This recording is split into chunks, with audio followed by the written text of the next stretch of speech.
19 de junho de 1944, 8h30 da manhã.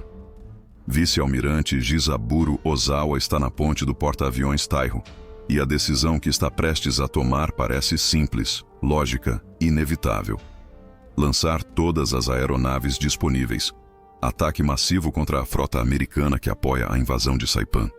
Ele não sabe, não pode saber, que está prestes a ordenar o maior massacre aéreo da história naval.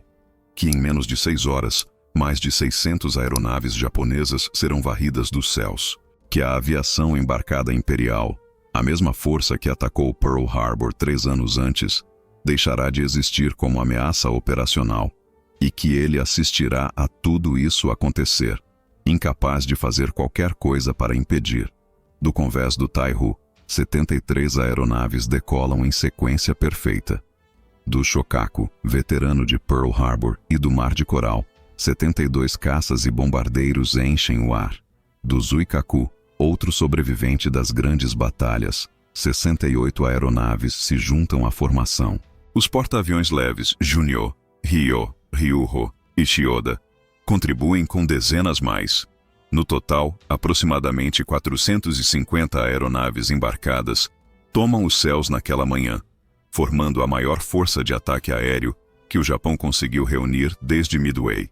E essa é apenas a primeira onda. Ozawa ainda tem centenas de aviões baseados em terra em Guam e outras ilhas das Marianas, prontos para se juntar ao ataque.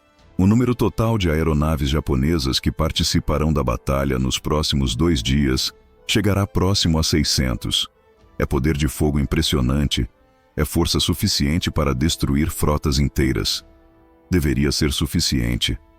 Mas Ozawa sabe algo que o consome por dentro. Algo que transforma esperança em ansiedade, confiança em medo mal disfarçado. Ele sabe que está enviando meninos para morrer.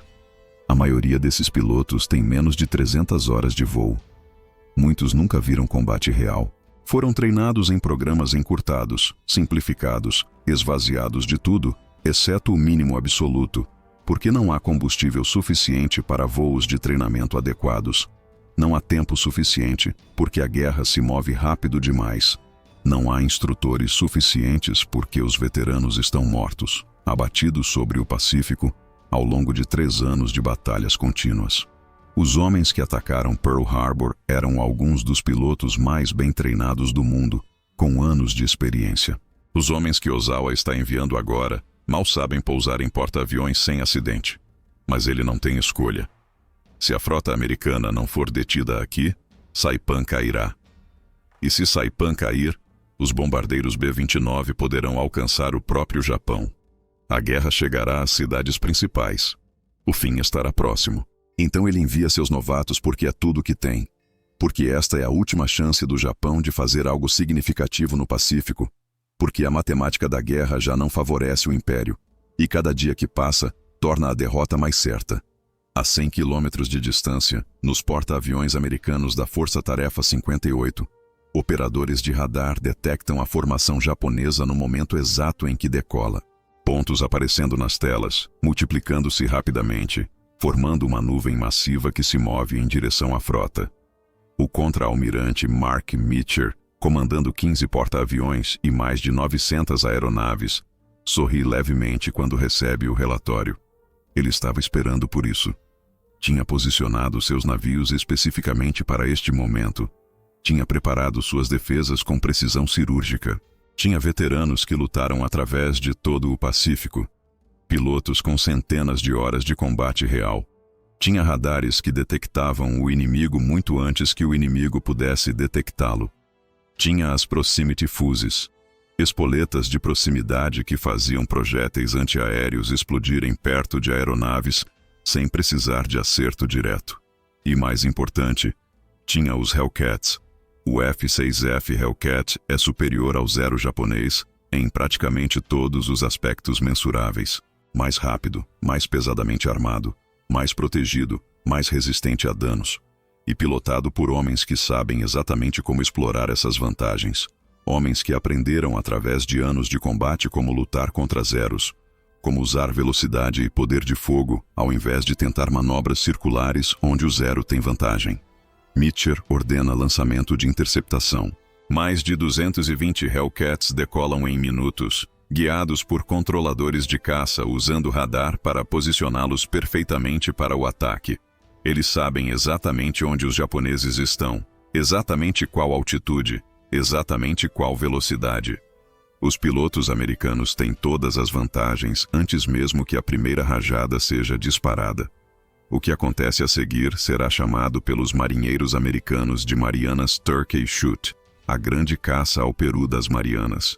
Mas para os pilotos japoneses não há nada de caça esportiva nisso. É simplesmente massacre.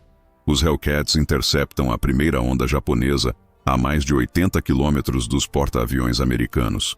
Os pilotos japoneses mal têm tempo de processar o que está acontecendo quando caças americanos mergulham de alta altitude, já com vantagem de velocidade, já com posicionamento perfeito.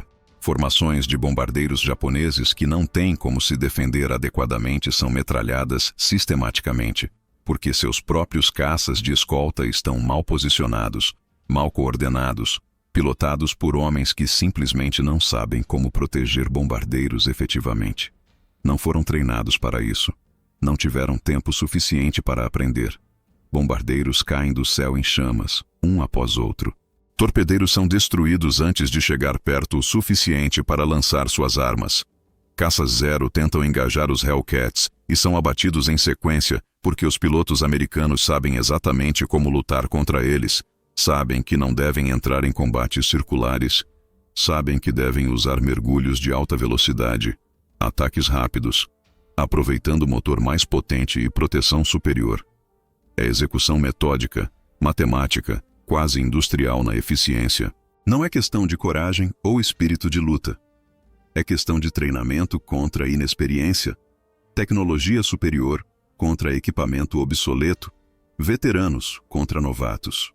E o resultado é predeterminado. Alguns aviões japoneses conseguem passar pela interceptação de caças. Enfrentam então algo igualmente mortal: as cortinas de fogo antiaéreo de centenas de navios. Os americanos aperfeiçoaram suas defesas antiaéreas através de anos de combate no Pacífico. Cruzadores e contratorpedeiros posicionados especificamente para criar zonas de morte sobrepostas. Projéteis com as novas espoletas de proximidade que explodem quando detectam aeronaves próximas, sem precisar de impacto direto. O céu ao redor dos porta-aviões americanos se transforma em parede de explosões, em cortina de fragmentos de metal. Mais aviões japoneses caem, destruídos por tecnologia que simplesmente não tem como combater. Os poucos que conseguem atravessar tudo isso, que conseguem realmente atacar os porta-aviões, descobrem alvos manobrando violentamente, lançando ainda mais fogo antiaéreo, protegidos por camadas de defesa que tornam ataques efetivos quase impossíveis. No final da primeira onda, as perdas japonesas são catastróficas. De 73 aeronaves lançadas do Taiho, talvez 8 retornam. Do Shokaku, menos de 10 voltam. A história se repete através de toda a força de ataque. Ozawa recebe os primeiros relatórios com descrença crescente, com o horror que não consegue esconder completamente. Perdas de 70%, 80%. Isso não pode estar certo. Deve haver erro nas comunicações, confusão na contagem. Mas os pilotos que retornam, traumatizados e incoerentes, confirmam: a força de ataque foi destruída. E Ozawa ainda tem que lançar a segunda onda porque o plano de batalha exige ataques contínuos, mantendo pressão sobre os americanos. Então ele envia mais aeronaves, mais homens, para encontrar o mesmo destino que a primeira onda encontrou. A segunda onda é detectada por radar muito antes de chegar perto da frota americana, interceptada por Hellcats que já reabasteceram e rearmaram. Dizimada por fogo antiaéreo que não diminuiu nem um pouco, destruída quase completamente. Enquanto Ozawa assiste suas aeronaves desaparecerem nos relatórios de combate, algo está acontecendo abaixo das ondas que ele não pode ver, não pode prever, que transformará desastre em catástrofe. O submarino USS Albacore está rastreando a frota japonesa há horas, seguindo o Taiho pacientemente, esperando pelo momento perfeito. Quando o porta-aviões vira para recuperar aeronaves, apresenta perfil ideal. O Albacore dispara 6 torpedos, 5 erram ou falham. 1 atinge. Um único torpedo no porta-aviões mais moderno e melhor protegido do Japão. O torpedo atinge a proa, longe de áreas vitais. Dano é inicialmente avaliado como menor. O Taiho pode continuar operando. Equipes de controle de danos relatam que tudo está sob controle. Mas algo invisível e mortal está começando. Algo que ninguém a bordo compreende completamente até ser tarde demais. O torpedo rompeu tanques de combustível de aviação. Vapores estão vazando, misturando-se com ar em compartimentos fechados, acumulando-se em corredores. É extremamente perigoso, potencialmente catastrófico. Um oficial de controle de danos, seguindo o procedimento lógico, ordena que todos os sistemas de ventilação sejam ligados para bombear ar fresco através do navio, para remover os vapores perigosos. É decisão que faz sentido perfeito. É também sentença de morte, porque ao invés de remover os vapores, os ventiladores os espalham através de todo o navio, através de cada corredor, através de cada compartimento. O Taiho, o orgulho da Marinha Imperial Japonesa, o porta-aviões construído incorporando lições de todas as batalhas anteriores, com compartimentação superior e proteção aumentada, está se transformando em bomba gigante. E Ozawa não sabe disso. Está ocupado na ponte tentando entender como suas ondas de ataque estão sendo destruídas tão completamente, tentando fazer sentido de relatórios contraditórios sobre supostos danos aos porta-aviões americanos. Alguns pilotos que retornam afirmam ter atingido alvos. Oficiais de inteligência tentam montar quadro coerente dos sucessos alcançados. A realidade é que danos americanos são mínimos. Alguns navios atingidos, alguns incêndios rapidamente controlados. Nada crítico, nada que comprometa operações de qualquer forma significativa, enquanto a força aérea japonesa está sendo aniquilada. E então às 12h20, o submarino USS Kavala encontra o Shokaku, o veterano de Pearl Harbor, do Mar de Coral, de Santa Cruz, o porta-aviões que sobreviveu a 3 anos de guerra através do Pacífico, está prestes a encontrar seu fim. O Kavala dispara 6 torpedos de posição quase perfeita. 3 atingem, perfurando o casco em múltiplos pontos. A água do mar inunda compartimentos de máquinas. Tanques de combustível se rompem. E porque o Shokaku acabou de recuperar aeronaves, seus hangares estão cheios de aviões abastecidos, munição empilhada, combustível sendo bombeado através de tubulações. Os torpedos iniciam reações em cadeia que controle de danos não pode conter. Combustível de aviação se inflama instantaneamente. Explosão se espalha através dos hangares. Munição começa a detonar. Torpedos e bombas explodem em sequência. O Shokaku está se despedaçando de dentro para fora, transformado em vulcão flutuante. O capitão Matsubara tenta coordenar controle de danos, mas é impossível. As explosões são muito extensas, muito violentas, muito rápidas. Em meia hora está absolutamente claro que o navio está perdido. Matsubara ordena abandono. Homens pulam para o oceano. Contra-torpedeiros se aproximam para resgatar sobreviventes enquanto o porta-aviões continua explodindo. Às 15h, o Shokaku vira e afunda, levando consigo mais de 1.200 homens, incluindo o capitão que escolhe afundar com seu navio seguindo tradição naval japonesa. Ozawa recebe a notícia na ponte do Taiho, um de seus melhores porta-aviões destruído, sua força aérea massacrada. E ele ainda não sabe que seu próprio navio está a horas de seguir o mesmo destino, porque os vapores de combustível continuam se acumulando através do Taiho. Em cada compartimento, em cada corredor, em cada espaço fechado, uma mistura explosiva esperando por faísca. Às 15h32, a faísca acontece. Ninguém sabe exatamente o que. Centelha elétrica, metal contra metal, cigarro aceso. Não importa. A explosão que segue não é como as explosões graduais que destruíram o Shokaku. É detonação instantânea de praticamente todo o navio simultaneamente. Cada compartimento saturado com vapores explode ao mesmo tempo. A força é tão imensa que levanta o convés de voo inteiro antes de rasgá-lo em pedaços. Elevadores de aeronaves são arremessados para o ar como brinquedos. A ilha de comando se desintegra. Anteparas se desintegram. Homens morrem aos milhares em segundos. Ozawa está em compartimento inferior quando ocorre. A onda de choque o joga violentamente contra Antepara. Ao seu redor, homens morrem esmagados, queimados, destruídos pela força da explosão. Ele é evacuado para um cruzador, atordoado, mal compreendendo o que aconteceu com seu navio. Do convés do cruzador, assiste o Taiho morrer. O porta-aviões mais avançado do Japão está envolvido em chamas massivas, explodindo continuamente à medida que mais munição detona. Às 17h28 vira e afunda. 2 porta-aviões perdidos em um dia. E a carnificina aérea continua porque Ozawa, apesar de tudo, apesar da destruição ao seu redor, continua tentando manter pressão sobre os americanos, continua lançando ondas de ataque. E cada onda é destruída pelos Hellcats, pelo fogo antiaéreo, pela superioridade tática e tecnológica americana em absolutamente todos os aspectos. No final do dia 19 de junho, a aviação japonesa perdeu mais de 350 aeronaves em combate aéreo e ataques antiaéreos. Mais de 350 em um único dia. Mas a batalha não termina aí. No dia 20 de junho, aviões americanos finalmente localizam a frota japonesa em retirada. Mark Mitcher toma a decisão arriscada: lançar ataque ao final da tarde, sabendo que muitos aviões terão que retornar no escuro, sabendo que perderá aeronaves em acidentes de pouso noturno. Mas a oportunidade de destruir a frota japonesa vale o risco. Bombardeiros de mergulho e torpedeiros decolam ao entardecer, voam através do crepúsculo, encontram os porta-aviões japoneses. O Ryo é atingido por múltiplos torpedos. Explosões seguem. O porta-aviões afunda em menos de 2 horas, levando mais de 250 homens.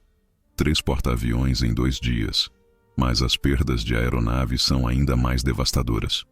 Quando os números finais são contabilizados, quando relatórios de todas as unidades são consolidados, a verdade emerge com clareza brutal. Aproximadamente 600 aeronaves japonesas participaram da Batalha do Mar das Filipinas, entre aviões embarcados e baseados em terra, entre caças e bombardeiros, entre as múltiplas ondas de ataque ao longo de 2 dias. Dessas 600 aeronaves, entre 550 e 645 foram destruídas. Mais de 90% de perda. É estatística que desafia a compreensão. É massacre em escala industrial. E não são apenas os números de metal e motores destruídos. É o que esses números representam. Cada aeronave perdida representa meses de produção em fábricas já sendo bombardeadas regularmente pelos B-29. Cada piloto perdido representa anos de treinamento que o Japão não tem mais recursos para fornecer. Os pilotos que morreram no Mar das Filipinas não eram veteranos na maioria, eram novatos mal treinados, mas eram tudo que o Japão tinha. E agora não tem nem isso. Ozawa, comandando do cruzador depois de perder 2 navios capitânia em um dia, faz o inventário na manhã de 21 de junho. 4 porta-aviões restantes navegando de volta ao Japão. Zuikaku, Júnior, Ryuho e Chiyoda. Mas seus grupos aéreos estão destruídos. O Zuikaku tem talvez 30 aeronaves operacionais de complemento normal de 75. Os outros estão em situação similar ou pior. Ele envia mensagem que sela o destino da Marinha Imperial.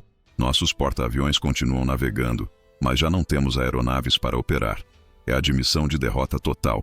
É reconhecimento de que a aviação embarcada japonesa deixou de existir como força operacional. Porque porta-aviões sem aviões são apenas alvos grandes e lentos. E o Japão não pode substituir nem os aviões, nem os pilotos em qualquer escala que importa. A superioridade tecnológica americana transformou a batalha em massacre sistemático. Radares detectavam formações japonesas antes que pudessem aproximar. Controladores de caça guiavam interceptações com precisão cirúrgica.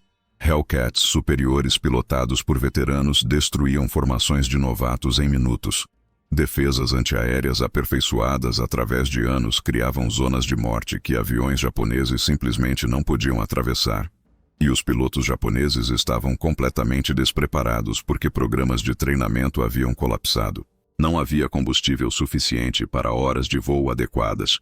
Não havia instrutores suficientes porque veteranos morreram em combate. Não havia tempo suficiente porque a guerra se movia rápido demais. Homens eram enviados para a batalha com treinamento que seria considerado inadequado até para voo de peacetime. O erro que destruiu o Taiho foi tentar ventilar vapores de combustível, ligando todos os ventiladores. Decisão perfeitamente lógica que espalhou explosivos através do navio ao invés de removê-los. Transformou o dano menor em catástrofe total. O Shokaku foi encurralado por submarino, que esperou pacientemente pelo momento certo. 3 torpedos iniciaram cascata de explosões, que nenhum controle de danos poderia conter. A perda das aeronaves foi mais grave que a perda dos navios, porque porta-aviões podem eventualmente ser substituídos, reconstruídos, reparados com tempo e recursos. Mas pilotos treinados, experientes, capazes, esses levam anos para desenvolver, e o Japão perdeu 600 deles em 48 horas. O Mar das Filipinas abriu caminho para tudo que seguiu. Saipan caiu em julho de 1944. Guam e Tinian seguiram em agosto.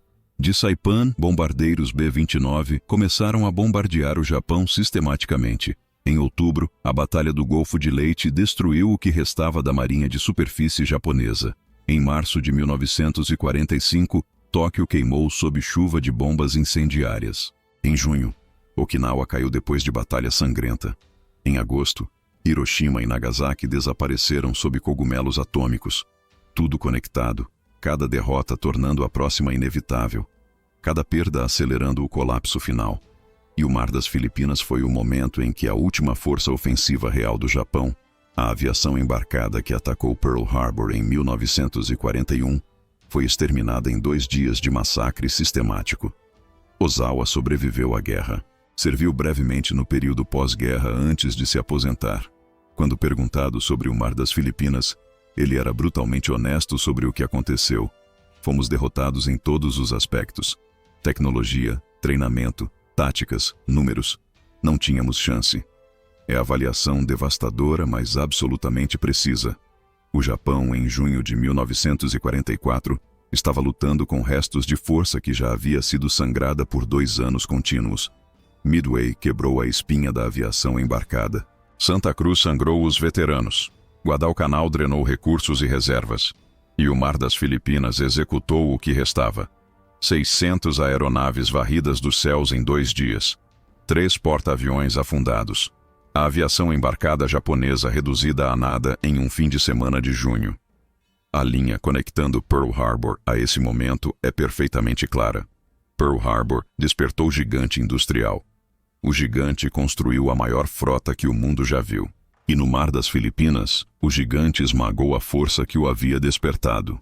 Metodicamente, impiedosamente, matematicamente. Porque no final não importa coragem ou espírito de luta, ou tradição gloriosa, ou vontade de sacrifício. Quando você envia novatos mal treinados contra veteranos em aeronaves superiores guiadas por tecnologia que você não possui, o resultado não é batalha, é massacre. Quando você luta guerra industrial contra oponente com 10 vezes sua capacidade de produção, você perde. Não é questão de se, é questão de quando. É matemática pura, é inevitável. É o que Ozawa viu do convés daquele cruzador enquanto 600 aeronaves desapareciam e 3 porta-aviões afundavam.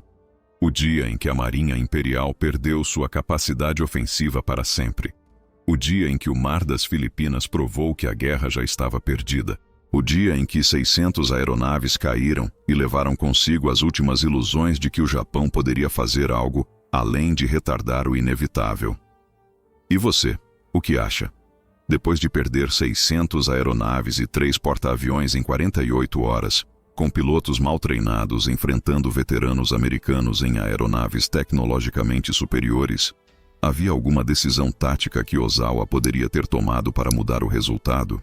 Ou o Mar das Filipinas simplesmente revelou verdade matemática que já existia desde Midway, que já estava escrita nas capacidades industriais relativas desde Pearl Harbor?